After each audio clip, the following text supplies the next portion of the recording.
بسم اللہ الرحمن الرحیم۔ السلام علیکم ورحمۃ اللہ وبرکاتہ۔ سیرت نبوی صلی اللہ علیہ وسلم۔ ابرا کا انجام، قصہ نمبر 4۔ ابرا کے ہاتھی کو اٹھانے کی مسلسل کوشش جاری تھی کہ اچانک سمندر کی طرف سے ان کی طرف اللہ تعالی نے ابابیلوں کو بھیج دیا۔ وہ ٹڈیوں کی شکل میں آئی، جھنڈ کی طرح آئی۔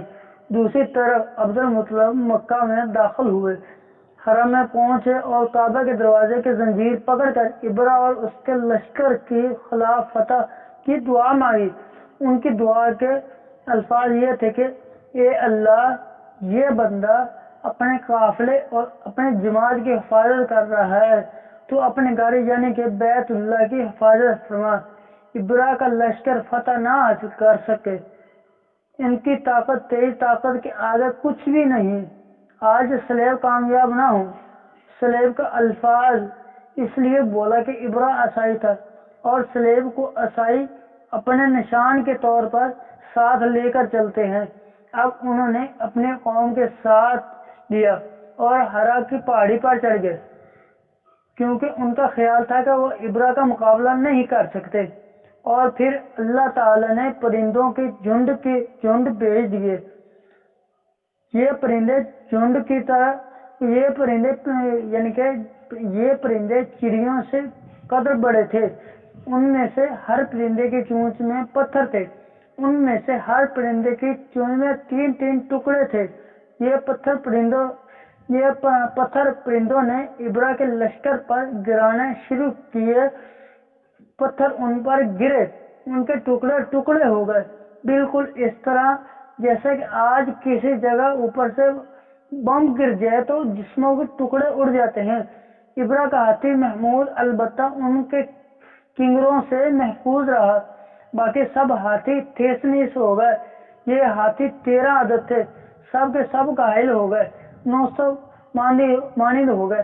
جیسا کہ سورہ فیل میں آتا ہے کہ ابرا اور اس کے کچھ ساتھی تباہ کا یہ منظر دیکھ کر بری طرح بھاگے، لیکن پرندوں نے ان کو بھی نہ چھوڑا۔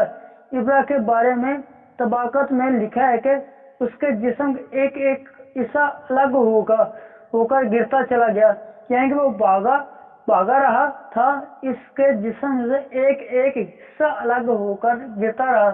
دوسری طرف عبد المطلب اسی انتظار میں تھے کہ اب حملہ ہوتا ہے، لیکن حملہ اور جب مکہ میں داخل ہی نہ ہوئے تو وہ حالت معلوم کرنے کے لیے نیچے اتر گئے۔ مکہ سے باہر نکلے تو تب انہوں نے دیکھا کہ سارا لشکر تباہ ہو چکا ہے۔ خوب مال و غنیمت ان کے ہاتھ لگی ہیں، بے شمار سامان ہاتھ میں آئے، مال میں سونا چاندی بھی بے شمار تھا۔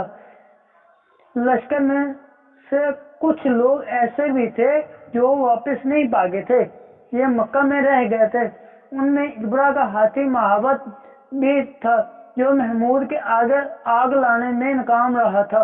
ہمارے نبی حضرت محمد مصطفیٰ صلی اللہ علیہ وسلم اس واقعے کے چند دن بعد پیدا ہوئے۔ آپ جس مکان میں پیدا ہوئے وہ صفا پہاڑی کے قریب تھا۔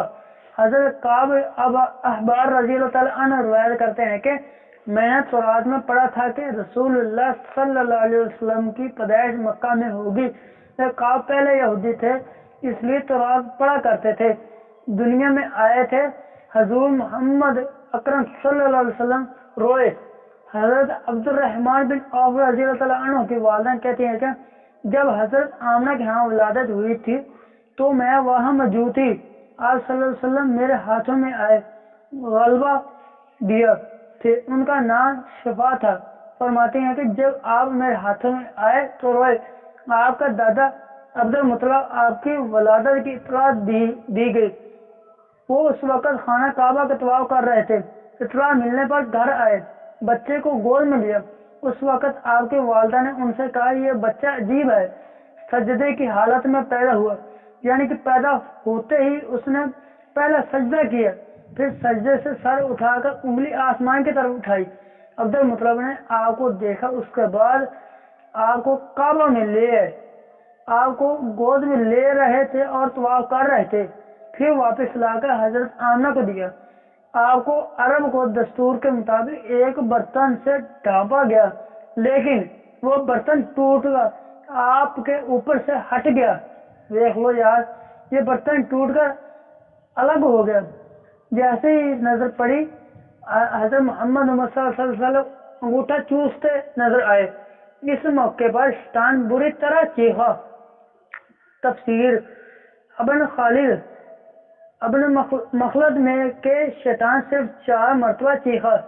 پہلی بار اس وقت جب اللہ تعالی نے اسے معلوم ٹھہرایا، دوسری بار اس وقت جب زمین پر اتارا گیا، تیسری بار اس وقت جب ان حضرت صلی اللہ علیہ وسلم پیدا ہوئے تھے، چوتھی مرتبہ اس وقت جب نبی کریم صلی اللہ علیہ وسلم پر سورہ فاتح نازل ہوئی۔ اس موقع پر حضرت حسان بن ثابت رضی اللہ تعالیٰ عنہ کہتے ہیں کہ میں 8 سال کا تھا، جو کچھ دیکھتا اور سنتا تھا اس کو سمجھتا تھا۔ ایک صبح میں نے شرب یعنی کہ مدینہ منورہ میں ایک یہودی کو دیکھا۔ وہ ایک اونچی ٹہل پر چڑھ کر چلا رہا تھا۔ لوگوں کسی یہودی کی گرد جمع ہو گئے اور بولے، کیا بات ہے، کیوں چیخ رہے ہو؟ یہودی نے جواب دیا، احمد کا ستارہ طلوع ہو گیا ہے اور آج رات پیدا ہو گئے ہیں۔ یعنی کہ یہودی کہہ رہا تھا حضرت محمد مصطفیٰ صلی اللہ علیہ وسلم یعنی کہ اس دنیا میں آج رات کو آ چکے ہیں، جو رات گزر چکی ہے اس رات میں آ چکے ہیں۔ حضرت حسان بن ثابت رضی اللہ عنہ کے بعد میں نے 60 سال کی عمر میں مسلمان ہوئے تھے۔ 120 سال کی عمر میں انہوں نے وفات پائی، گویا ایمان کی حالت میں سے 60 سال زندہ رہے۔ بہت اچھے شاعر تھے، نبی کریم صلی اللہ علیہ وسلم کے اپنے شاعر میں تعریف کیا کرتے تھے اور دشمنوں کی برائی شاعر میں بیان کرتے تھے، اور غزوات کے موقع پر اشعار کے ذریعے مسلمانوں کو جوش دلاتے تھے۔ اس بنیاد پر انہیں شاعر رسول کا خطاب ملا، یعنی کہ حضرت محمد مصطفیٰ صلی اللہ علیہ وسلم کا شاعری کرنے کا خطاب ملا۔ حضرت کعب رضی اللہ تعالیٰ عنہ فرماتے ہیں کہ میں نے تورات میں پڑھا ہے کہ اللہ تعالیٰ نے حضرت موسیٰ علیہ السلام کو ان حضرت صلی اللہ علیہ وسلم کی ولادت کے وقت خبر دی تھی کہ اور حضرت موسیٰ علیہ السلام نے اپنی قوم بنی اسرائیل کو اس کی اطلاع دی تھی۔ اس سلسلے میں انہوں نے فرمایا، تمہارے نزدیک جو مشہور چمکدار ستارہ ہے، جب وہ حرکت میں آئے گا تو وہی وقت رسول اللہ صلی اللہ علیہ وسلم کا پیدائش کا ہوگا۔ یہ خبر بنی اسرائیل کے علماء ایک دوسرے کو دیتے چلے آئے تھے، اور اس طرح بنی اسرائیل کو بھی ان حضرت کی ولادت کا وقت یعنی کہ اس کی علامت معلوم تھی۔ حضرت عائشہ رضی اللہ تعالیٰ عنہ روایت ہے کہ ایک یہودی عالم مکہ میں رہتا تھا۔ جب وہ رات آئی جس میں ان حضرت صلی اللہ علیہ وسلم پیدا ہوئے تو وہ قریش کے ایک مجلس میں بیٹھا تھا۔ اس نے کہا، کیا تمہارے ہاں آج کوئی بچہ پیدا ہوا ہے؟ لوگوں نے کہا، ہمیں تو معلوم نہیں۔ اس پر اس یہودی نے کہا، میں جو کچھ کہتا ہوں اسے اچھی طرح سن لو۔ آج اس امت کا آخری نبی پیدا ہو گیا ہے، اور قریش کے لوگ اور وہ تم میں سے ہے، یعنی وہ قریش ہے۔ اس کے پاس ایک علامت یہ ہے مہر نبوت، اس میں بہت زیادہ بال ہیں، یعنی کہ گھنے بال ہیں، اور یہ نبوت کے نشانی ہے۔ نبوت کی دلیل ہے اس بچے کے ایک علامت یہ ہے، وہ 2 رات تک دودھ نہیں پیے گا۔ ان باتوں کا ذکر اس کی نبوت کی علامت کے طور پر پرانی کتابوں میں موجود ہے۔ علامہ بن حجر نے لکھا ہے کہ یہ بات درست ہے، آپ نے 2 دن تک دودھ نہیں پیا تھا۔ یہودی عالم نے جب یہ باتیں بتائی تو لوگ وہاں سے اٹھ گئے۔ انہیں یہودی کی بات سن کر بہت ہی حیرت ہوئی تھی۔ جب وہ لوگ اپنے گھروں میں پہنچے تو ان میں سے ہر ایک انسان نے یہ بات اپنے گھر کے افراد کو، عورتوں کو بتائی۔ عورتوں کیونکہ حضرت آمنہ کے ہاں بیٹا ہونے کی خبر ہو چکی تھی، اس لیے انہوں نے اپنے مردوں کو بتایا، ذرا چل کر مجھے بھی دکھاؤ وہ بچہ کیسا ہے۔ لوگ اسے لوگ اسی کے ساتھ لے آئے، حضرت آمنہ کے گھر کے باہر آ گئے، اس بچے کے دیکھنے کی درخواست کی۔ آپ نے بچے کو کپڑے سے نکال کر نہیں دیا۔ لوگوں نے آپ کے کندھے پر سے کپڑا ہٹایا۔ یہودی کی نظر جو ہی پڑی مہر نبوت پر، وہ فوراً ہی بے ہوش ہو کر گر پڑا تھا۔ ہوش آئی تو لوگوں نے اس سے پوچھا، تمہیں کیا ہو گیا تھا؟ جواب میں اس نے کہا، میں اسی غم سے بے ہوش ہوا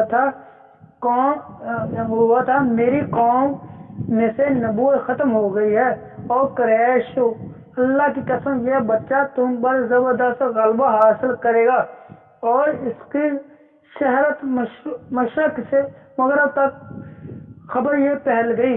یہ سیرت نبی صلی اللہ علیہ وسلم قسط نمبر 4، انشاءاللہ صبح قسط نمبر 5 کے آگے ویڈیو دار کریں گے۔